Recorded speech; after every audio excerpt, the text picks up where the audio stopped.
let's talk Wonder Woman 1984.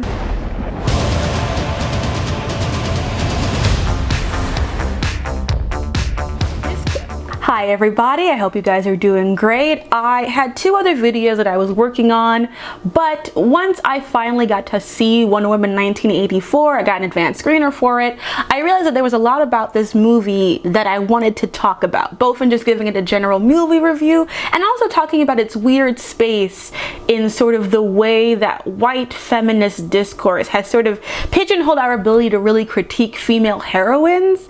And I think 1984 is the perfect examination of what happens when you are only seeing a female heroine as a figurehead and not actually allowing them to be a character, especially a flawed one, the way that male characters so often get to be. So in this video, I am going to do a spoiler-free review of the movie.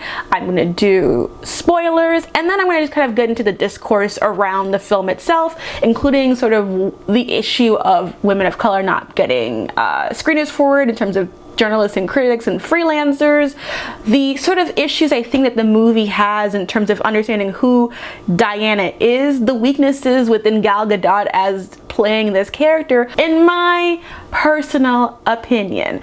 I wanted to start off by saying, if you love Wonder Woman 1984, good for you. I think that's great. It's a movie. It's not that deep, but as someone who cares about pop culture criticism, who thinks about this stuff very deeply, and wanted to elevate this video beyond just a typical movie review, I wanted to kind of give my sort of big brain thoughts about why I think the movie happens to be so particularly disappointing to so many different kinds of women and femmes. I'd like to say thank you to my patrons who support keeps me going. Thank you to everyone who's watching. Get your beverage of choice. I am drinking this very giant bottle of Pinot Grigio.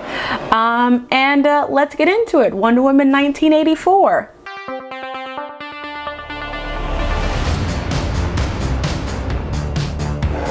So when we start Wonder Woman 1984, we see Diana Prince as a archaeologist, historian type person who works for different museums, and she's currently working in DC. She is still doing super heroine things, except that she's like destroying cameras so that no one knows that it's her, to try and stick to the weird continuity that was established back in BFS that Patty Jenkins does not care about, and therefore makes these movies kind of weird sometimes, but we'll get into that in the later parts of it. She ends up meeting Barbara Minerva, played by Kristen Wiig, and they both come across this wishing stone, which has the ability to grant the holder of it a wish in exchange for them giving up something that's deeply important to them.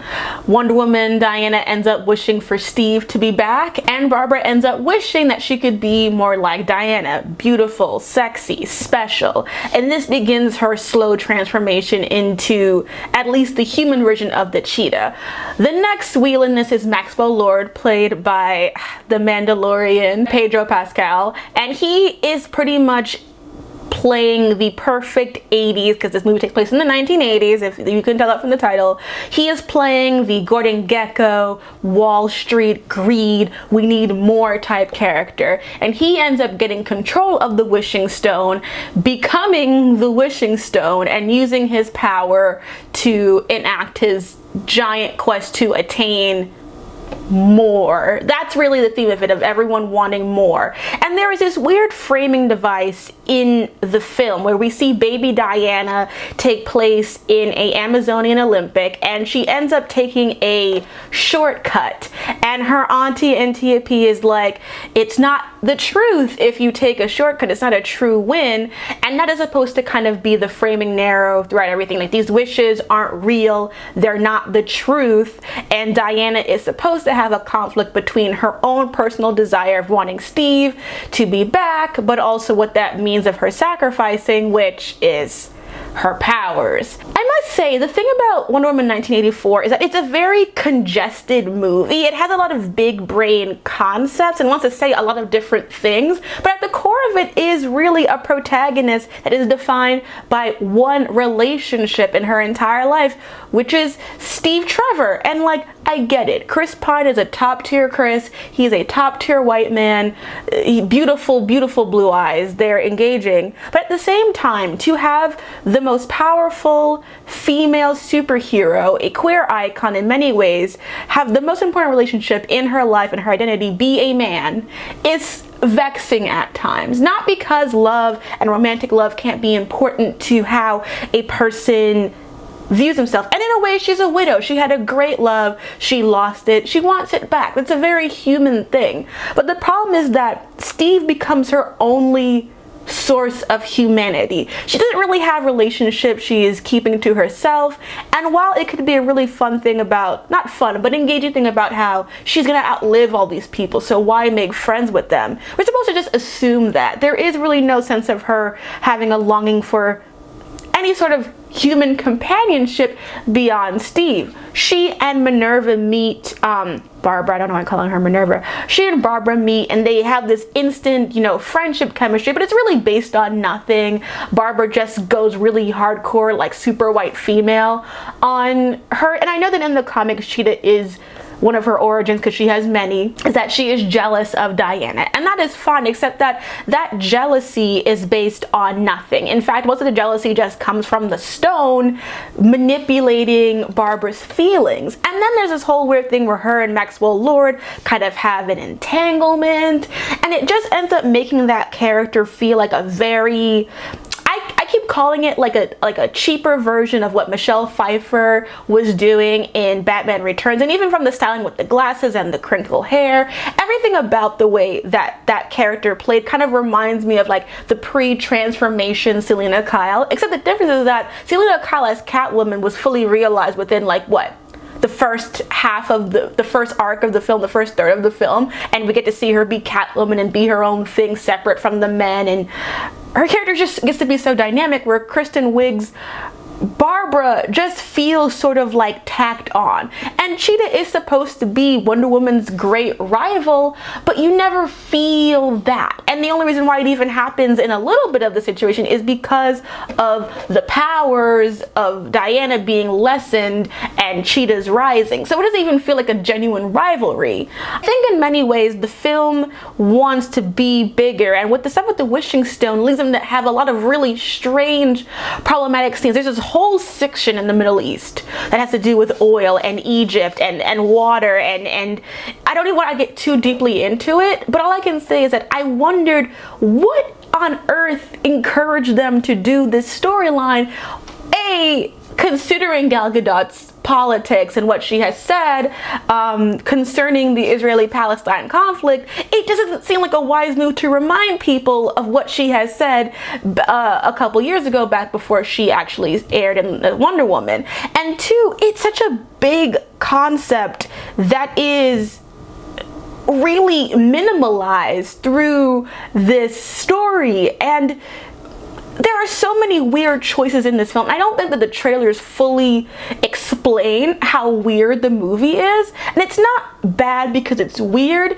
It's bad because none of the weirdness feels earned. It doesn't feel like it really has any sense of weight. The scenes seem so poorly put together. The running scenes with Wonder Woman look ridiculous. Like, she looks like she's running on like a treadmill past people, and it's supposed to show how much faster she is. It just looks comical. I mean, because Black Panther and Marvel have done that, and it didn't look like this.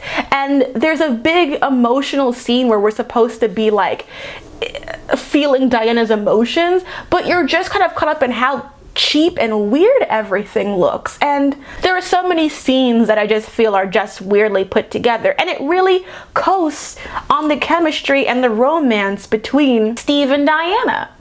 And like, if you care about that and you enjoy their relationship, that's fun. And honestly, it is. They have great chemistry. They make it work. But it just feels exhausting the same way Steve and Peggy and Marvel was exhausting. But at least with Steve and Peggy, Steve didn't live those years. He still is in kind of that same Arrested Development state. He hasn't had time to fully mourn anything the way other people have. And also through his relationship with Bucky, his other friendships, you see him building a life actively outside of these attachments. With Diana, it seems like her life stopped when Steve died. And I don't think that's entirely a bad thing. That happens with a lot of widows. Of course she should grieve and she should have loss. And I don't even mind her not dating or anything like that. But it just feels like that's her only problem. When she can't go home. She can't see her family. There is no sense of her longing the maternal, the family that she had on Themyscira, which is what I think all of us, like, just seeing that opening Themyscira scene, I was like, I want this movie. It made me wish that we had gotten to see the Amazon Olympics tournament that's usually in the comics when Steve arrives in the first movie.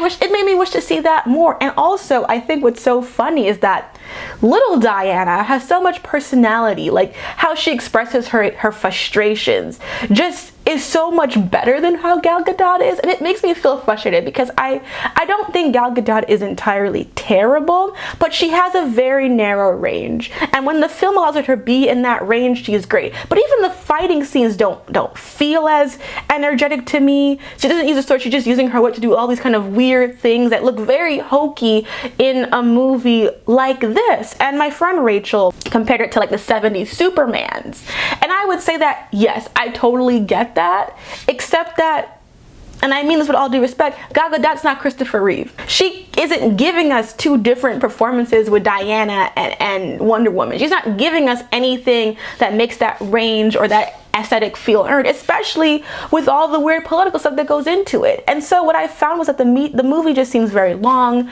very tiresome, and it was even more jarring. Again, one of the biggest issues people had with the first Wonder Woman was that the third act was weak. So we get a very engaging, weird, balls to the walls third act, but the rest of the movie is boring instead. Like, we said that we wanted more women in the film. We get Kristen Wiig, who is an enemy to Diana after they're only being friends for like 15 minutes. And that's the only other major woman in the movie. We talked about how there are no women of color really in the film, and they add the actress who plays Keeley on Insecure in it. They put her in a wig, and whoever chose that wig for her, they chose violence. And she's there for maybe 2 scenes to do nothing of consequence besides introduce one white person to somebody else, and that's really it. And I'm just like, so you didn't add more diversity, you didn't add any queerness, you didn't add any real, besides Pedro Pascal, you don't add any, you know, major female characters of color. What did we really, what did you bring to us in this film that elevates it? Besides just being another big generic blockbuster with terrible costumes. Like, and the thing about it too, like, there's so many things about it that should be cool, but aren't. And I think that's kind of my big thing with Wonder Woman 1984. So it's like, there's so many things in here that should be awesome, but I'm just like, this isn't really doing it for me. And I think fundamentally, despite all the issues I have with Snyder and his incarnations of everything, his version of Wonder Woman from Batman v Superman remains my preference still. That is my I still think that that's the most engaging version of her that I've seen of these films. I feel like that character is so, I feel like that character made the most of Gal Gadot's range limits and worked well. I think that the endearing, cutesy, fish out of water stuff worked well in the first movie, but in the second movie, without that, she has nothing. And that's a really big issue with these movies going forward, is like, what is Wonder Woman supposed to be about besides love and beauty and truth? I'm like, girl, just because she's a beautiful woman does not mean that the entire thing about her has to be about the beauty of truth, the beauty of love, the beauty of whatever, the blah, blah, blah, blah. That is so limiting, and it is so boring. And I feel frustrated by it. I felt underwhelmed by it. The script is nonsensical, the special effects. There are certain scenes where I'm just like, who, what, where, when, why, The actors do as good a job as they can, especially Pedro Pascal. He is really doing excellent hammy work. He is really like, he is Jack Nicholson as the Joker good. And I love watching him in this movie, but at the same time I'm like, okay, why does your character have all of this gravitas, all of this energy, all of this engaging stuff, and Kristen Wiig's Cheetah is just, I'm jealous of the other pretty girl. It's so boring. If you enjoy this movie, I'm happy for you. And if you love Wonder Woman and you have enjoyed the sort of like sweet, glamorous version of Wonder Woman that we have gotten in these movies, then I think that there may be something here for you. It is trying to be very upbeat and like bright, but I think it's all very superficial. I don't think there's really much going on underneath the surface, and that is disappointing to me as a viewer. And I just think it's just not very engaging. And even as someone who doesn't love Wonder Woman, like she's not my favorite character, I still have, you know, Wonder Woman runs that I love. Like I still love, you know, my Wonder Woman George Perez run. I still love certain things even though they're problematic. Wonder Woman is a hard character to bring to life. She has so many different origin stories, so many different personality incarnations, so many different ways she can be. So it is hard to just pick one version of Wonder Woman that we're gonna get and it's gonna please everybody, because it just won't. But I feel like the DCEU version of Wonder Woman has really taken the most limited version of that character and has tried to make that lack of real character development a sign of universality, and it just isn't. You know what you need to do. I love how Maxwell Lord, when he has a thing, he's like, I'm gonna find my way around the wishing for more wishes loophole. He's like, I will become the wishing stone. And I was just like, wow, you did Jafar. It's like, so it's like, it's Jafar from Aladdin. I'm like, that's true. He's just like, I will be the genie. And I'm just like, oh my God. It's so bad. And I think, like, first of all, I'll say this, Gal Gadot, she may not be an actress, but whew, she hit every clothing beat. She just looked good in clothes, girl. I was like, whatever suit she was wearing, fire. Her white dress, I was like, Givenchy, God bless you. I was like, she's a gorgeous woman. I like, no ifs, ands, or buts about it. She is gorgeous. And but the thing about it too that I noticed is that like everyone's obsessed with how beautiful she is. And to the point where I'm like, okay, but like, what else is there? You know, it's like, we get it, you're beautiful, but like, give me more. The whole idea that Diana loses her powers because of Steve essentially is so bleh. I don't like that. Like, I already hate it when they depower female heroes anyway, but that like she must choose between either having a man or having, you know, her powers. It's like, okay, so we're doing Little Mermaid again, just like the second act. And I don't want to limit it to like just a man. Like, she loves Steve. She felt happiness and joy with him, and she wants to be with him, and I respect that. I think like as someone who like, I have my person and I love them so much, and if something happened to them, I know it would utterly destroy me.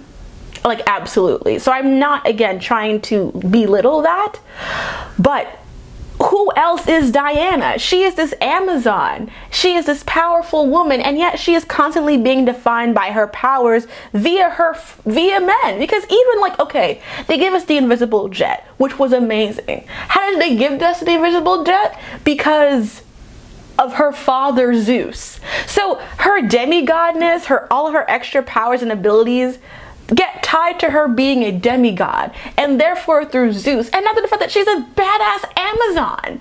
Like, that is the thing that I've always disliked about this, and it just becomes even more effective here. And it was so sucky because we got the invisible jet, but it had to be about Zeus. Kristen Wiig as Cheetah looks like shit. I was like, oh my God. So my friend Aaron was talking about the line where she's like, I want to be an apex predator, and he was like cheetahs are not the apex predator in the wild. They get embodied by hyenas. And I'm just like, girl, they was not checking National Geographic when they thought about this line. And he compared it to like that line in Chronicle where he's like, I want to be the apex predator. I'm just like, you know, everyone wants to be the apex predator, but they don't actually think about how like an apex predator is different in every environment, every ecosystem, girl. Like, technically by being a human, you are an apex predator. But I digress. Her character is just probably the most disappointing because Kristen Wiig, like, she looks good, she's great, but again, it becomes all about how pretty she is. Like, all of a sudden men notice her. She can like walk in heels now, and I'm like, is walking in heels a demigod like thing? Because if that's the case, Naomi Campbell anoint her because she can do that shit blindfolded. So I'm just sitting here like, okay, again, we have these very superficial standards being put to these female characters, and again, it doesn't give them anything else to do. The stuff in the Middle East was atrocious. I like, especially when like you'll see like Wonder Woman in her like, you know, her little costume, and then like you'll have these fully clothed Muslim women around her, and I'll be like, oh my god, like y'all didn't really think about anything when you put this on the page. It just feels so clumsy, like and then they have a whole scene of like Steve trying on clothes, and I know it's supposed to be like a funny thing based on like the first movie, but like we got shit to do. I wish it was just more ambitious, you know. It's just such a dull movie. And then the climax is like, it's Wonder Woman just talking while her hair is blowing in the wind, being like, everyone's been hurt, everyone suffers. And I get that that is supposed to be a moving moment, but I'm just like, I was not moved. I was just like, so the climax of this movie, you can't do anything. You can't defeat him. All you can do is talk him off a cliff. And I'm just like, and again, the beauty of the world, there's truth, the wind is blowing, she's looking gorgeous, you know, just, and I'm just sitting here like, ma'am, this is a Wendy's. I don't want to see this. This is just not interesting to me. And again, my personal taste, my personal feelings, maybe to you this might be empathetic. It's like, as someone who loves Steven Universe and I can appreciate narratives that do not end inherently with conflict, I'm like, you are an Amazonian warrior. Why are you afraid of conflict? What has made her in these years afraid to actually fight? Because when she was fighting war, she was ready to just whip and wave all these people. She was knocking and bucking over there. Now all of a sudden she can't fight a cheating woman because he's like, she was my friend. We had one coffee and therefore I can't beat her ass. Girl, y'all was acquaintances at best. And then as soon as she had the opportunity, she gave another man the stone. And also, why is the stone in Latin, but it's a Mayan god that created it? Where's Eris? Where is Discord? This movie feels like a very like a weird version of Batman Returns, because it has a lot of the same like issues, like too many villains, you know, a lot of like big things. But at least with Batman Returns, it had a very good aesthetic, it had performances that were iconic, and for all of its sort of like, you know, stumbles with everything, it was dynamic from start. It keeps moving, it keeps going from start to finish, and it makes sense within what it is trying to do. This movie doesn't make sense within its own universe of what it's trying to do. It just feels long. It feels long, it feels dull, and it feels crusty. And I just walked out of it thinking to myself, like, for me, this is emblematic of why a lot of these big capital F feminist movies, with the exception of like Birds of Prey, really don't do anything for me, because they are just so limited in what they want to say, and what they do have to say is exceptionally shallow. Art. That's just a trash can. It's just a trash can. Yeah. I was talking to my friend about this movie and about sort of like why the discourse around it has been so like divisive and so frustrating for so many people. And I think, and as I said it to him, it's white feminist chickens coming home to roost. It is this continuous idea that movies led by extremely attractive cishet female actresses who are gorgeous, who are white, is somehow supposed to mean something to all of us, and that they will make these characters so ill-defined and so bland that like they don't give us anything to really hold on to.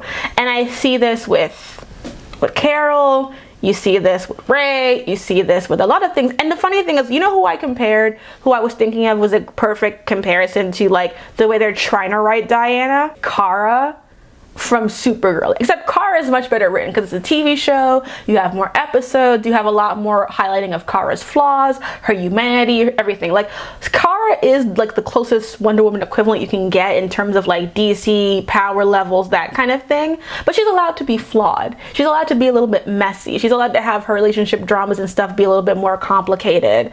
And her loneliness playing and stuff and things like that. Like she's allowed to be wrong. Diana is largely infallible. And even when she's wrong in some way, she's right in the larger way. And with Kara, there are issues with her because, again, she is like the most idealized looking woman in so many ways. So there's a lot of ways that she can't really hit certain things. But she's surrounded by other women. It has a cast that is overall inclusive. And while I have issues with the way they treated James, it is a show that offers a lot of different perspectives that'll allow it to be sort of a fuller image of society. Like, I watched a show for Nia. I watched a show for Alex. I watched a show for Kelly. I watched a show for The Martian Manhunter. Like, I watched it, and even for Kara. I love Kara. I think she's a good character overall. Team Lena, though. So I watched it for a lot of different reasons. It gives all these different kind of perspectives. With Captain Marvel, it's like, yeah, she has her black best friend, and, you know, that's really cute and everything. But, like, it's all of these single exceptional women who are exceptional in universe and already reflect the most privileged kind of women there can be.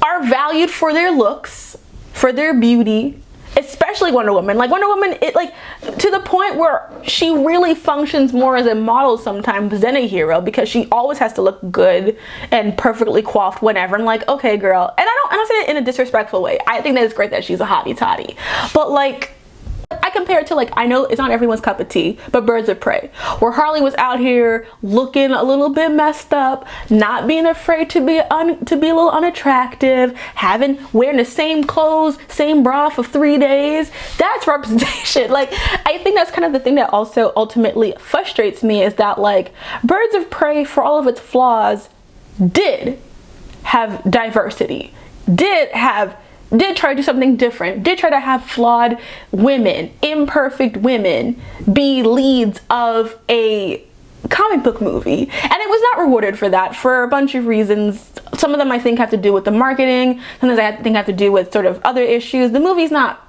at all highbrow or perfect, but I think it came the closest to doing things that were different and interesting and nuanced for a female-led comic book movie.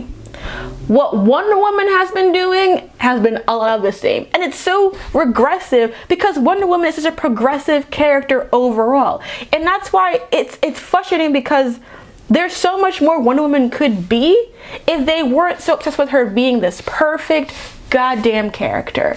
It's okay to have your female leads not be perfect. It's okay that Diana is a flawed character. It's okay. It's okay, but they will not do it. And white feminism has made it hard for those and other white women and women in general to be able to say, like, this movie's feminism is very surface value. It's very much caught up in just being able to see a woman do things. And that's important. I'm not going to sit here and be like, I can't be empowered by that, or you can't be empowered by that. Be empowered by what makes you feel good. But when we're talking about feminist discourse in this era, having a gorgeous woman in a tiny costume fight people is like the lowest tier. I've been watching Xena do that since I was a baby. I've been watching Sailor Moon do that since I was a child. There are so many women in media who have done these things already. What we are getting is not raising the bar. The bar is low, and it is staying low because the expectations are low. Because they'll give us these generically beautiful women, give them some powers, hope that give us enough little bit of queer cookies that they hope that we bring our own queer discourse into these films and promote these films with our queer energy and our brown energy about supporting, you know, the 1 or 2 women of color in these films. Meanwhile, they deliver us garbage. And when a film does try to do something interesting, even if it's like, because here's the thing, I understand why certain people don't like Birds of Prey. I'm not going to sit here and say that it's for everybody or anything like that. But I will say at the end of the day, Birds of Prey was doing something different. Wonder Woman, I felt, was a mediocre movie. And because it was a mediocre movie that happened to be exceptional for the DCEU, it has been allowed to remain mediocre, and think that they're giving us the same dry love interest, the same fucking dry plot lines by throwing in a cheetah that looked paler than a Michelangelo poster is supposed to impress me. To quote my girl Shania Twain, that don't impress me much. As to the fact that women of color reviewers, for the most part, were excluded in the review process. And now that they're the ones coming out being like, this movie is not at all what it could have been, makes it even worse. Because what everyone said was, we want more women in this series, more women of color. And they were like, how about we give you an albino cheetah? Is that representation? They gave us one woman who is the enemy, and they were like, we did it. We gave you two women, they talk one time, Bechdel test, passed, did it on ya. And I just like, and the little bit we saw Antiope and Hippolyta, I was like, y'all bitches is beautiful. I was like, whoever gets to make love to Robin Wright tonight is a lucky SOB, because she is gorgeous. And I was just like, and instead of me to spend time with these bad bitches, I gotta go to 80s Americana and look at this bullshit. And I am just like, okay, fine. Great gowns, shitty special effects, pretty good acting. I think that what I hope people and the people behind the scenes get from the discourse around Wonder Woman 1984 is that marketing your film based on feminism that is not inclusive to everyone, inclusive to just more than just beautiful, tall, white women, is not going to just be able to get it. Therefore, we have enough options now, and we're not afraid to say, like, I don't think there's ever been a fear of saying I don't like this big feminist thing, but I think that for those of us who didn't like it, we're killjoys, as we always are whenever we talk about these things. And it's like, we're not afraid of that anymore. Like, this movie does not hold up to what it should have been for as long as they made us wait for it. And I can guarantee you the same shit's gonna be the case with Black Widow as well. So what I hope is that as we move on to these next phases of, female-led action films, is that they will understand that when we say we want interesting, compelling, great female characters, we don't mean perfect robots. We don't mean gorgeous models who, can swing a lasso. We mean that we want interesting, compelling female characters that have flaws, that have issues, that have internal dialogues within themselves about what they mean to the world. Not just being the exceptional, singular white woman of the world. And even if it was exceptional, and the thing about it too is like that in itself is limiting. And it would be different if, we had a little bit more. And I don't know how much of it is Patty Jenkins, how much of it is Warner Brothers or whatever. All I will say is that this movie did not reach its potential to me because it felt like more of the same. And I have felt that way about Wonder Woman for some time. And I was hoping that they would have changed it. And they didn't. And until they realize that, like, we're not satisfied with just mediocre things anymore, they will continue to give us mediocre things. I think for those of us who are feminists, we need to revisit the expectations that we have for feminist media, because I feel like we call things feminist very quickly, and sometimes it is to our own detriment in our discourse, because then it becomes hard for us to really dive into what makes a work compelling to different kinds of female audiences and what doesn't. That's just my opinion. As I said, I'd love to know what you guys think of Wonder Woman when you guys have seen it. And ultimately, as someone who, like, there have been things that I should love that I have not loved. Like, I do not love the Harley Quinn cartoon show. I love Sucker Punch. I love Birds of Prey. Like, my feelings on feminist representation, like, it depends on how the thing is. I would rather watch a Wonder Woman with Gal Gadot where she was dealing with some kind of emotional context or conflict about being alone in the world because she doesn't have her family or her mother. Like, I was laying on the couch with my mom, seeing her for the first time in months because she got the vaccine because she's a nurse, and talking about how even after all these years she still feels the loss of her mother, my grandmother, who I'm named after and I didn't know. And I'm like, I would love for Diana to have that kind of moment where she's just saying, like, there are nights where I lay in bed and all I want is to feel my mother's arms around me telling me it's all gonna be okay. Because I know that, like, if I were to lose my partner and lose my mother in around the same time, I would miss both, obviously, but the longing I would have had for my mother would supersede so much of that, because my mom has always been my best friend, and Diana and her mother having a good relationship. The fact that she never expresses a deep sorrow for that loss makes that character completely can't relate to for me. But that's just me. Let me know what you think, and Happy New Year, happy holidays, stay safe. I'm sorry about the beeping if you can hear it, and we got a lot of good stuff happening in 2021.